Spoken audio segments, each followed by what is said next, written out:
ওই লোকটা যদি না পড়ে থাকে জিনা হুজুর করি নাই এমন ভাবে বলতে পারবে? হুজুর একটু সমস্যা আছে, একটু আমতা আমতা করবে। তার মানে কি? তার মানে উনি যে ফজরটা পড়ে নাই এতে কি উনি গর্বিত না লজ্জিত?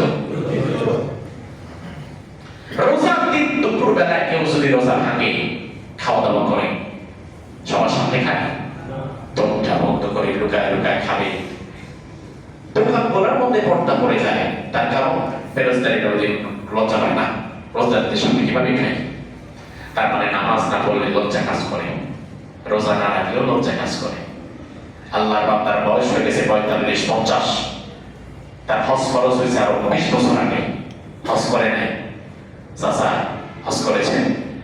না বাবা, মেয়ে দুইটার বিয়েটা দিয়ে আনি এরপরে হজটা করবো। অথচ মেয়ের বিয়ের জন্য কি হজ আটকে থাকে? হজ যে করে নাই এতে তার কোনো লজ্জাও নাই। আমার ভাই, অত্যন্ত ভয়াবহ একটা বিষয়, একটা ভয়ঙ্কর হাদিস শুনে আল্লাহর হাবিব সাল্লাল্লাহু আলাইহি ওয়াসাল্লাম জামিআত তিরমিজির 812 নম্বর হাদিসের মধ্যে বলেন, মান মালাকা যাদান ওয়া রাহিলাতান তুবাল্লিগহু ইলা বাইতিল্লাহি ওয়া লাম ইয়াহুজ্জা ফালা আলাইহি আন ইয়ামুতা ইয়াহুদিয়্যান আও নাসরানিয়্যা।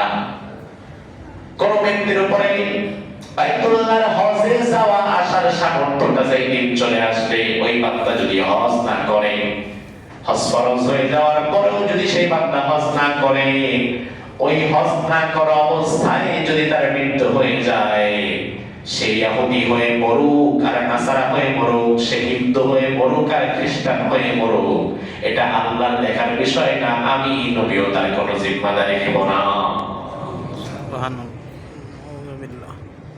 আপনি হাদিসটা বুঝেনি না? আল্লাহ, এই হাদিস শোনার পরে তুমি কলিজা বিক্রি করে হজে চলে যেতে মন চায়।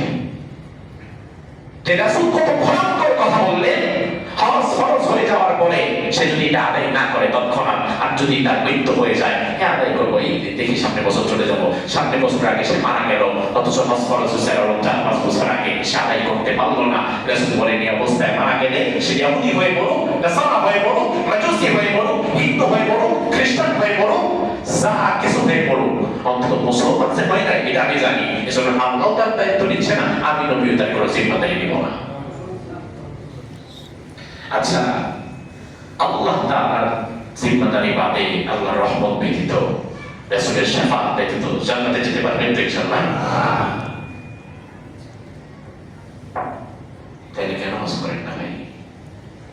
কেন হজ করেন না? হজের চিন্তাটাও কেন রাখছেন না? এই জন্য আমার ভাই, বিষয়গুলো খুব ভয়াবহ। হজ কার উপরে ফরজ এটা জানতে হবে না? মনোযোগ দেন। হজ কার উপরে ফরজ? হজ ফরজ হওয়ার জন্য বেসিক্যালি প্রধানতম শর্ত হচ্ছে 3টা। কয়টা? 3টা। এখন কথা হয় বন্টন খারাপ, কি একটা ভয়ঙ্কর হাদিস শোনা যায়। কেন বলছি হাদিসটা আজকে বলে আসতে?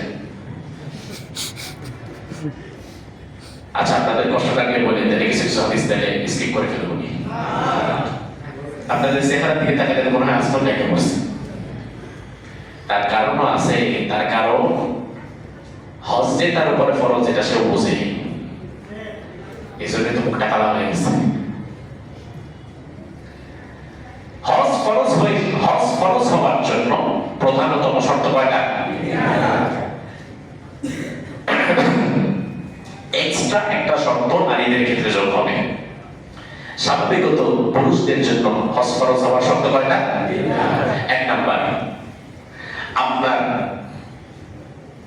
মৌলিক প্রয়োজন পূরণ হয়ে যাওয়ার পরে আপনার খাদ্য ঠিক আছে, শরীরের পোশাক ঠিক আছে, মাথা গোজার একটা ঠাঁই আছে, অর্থাৎ আপনি একটা জায়গায় থাকতে পারছেন, সেটা হোক নিজের বাড়ি, হোক ফ্ল্যাট বাড়ি, হোক ভাড়া বাড়ি। নিজের অন্ন, বস্ত্র, চিকিৎসা, বাসস্থান, এই মৌলিক প্রয়োজনগুলো পূরণ হয়ে যাওয়ার পরে আপনার কাছে যদি হজে যাওয়া আসা, এই হজে যেতে আসতে যে খরচ হবে এই পরিমাণ সম্পদ থাকে, তাহলে একটা শর্ত আপনার টিচিং উঠে গেছে। কথা বুঝতে পেরেছেন? মৌলিক প্রয়োজন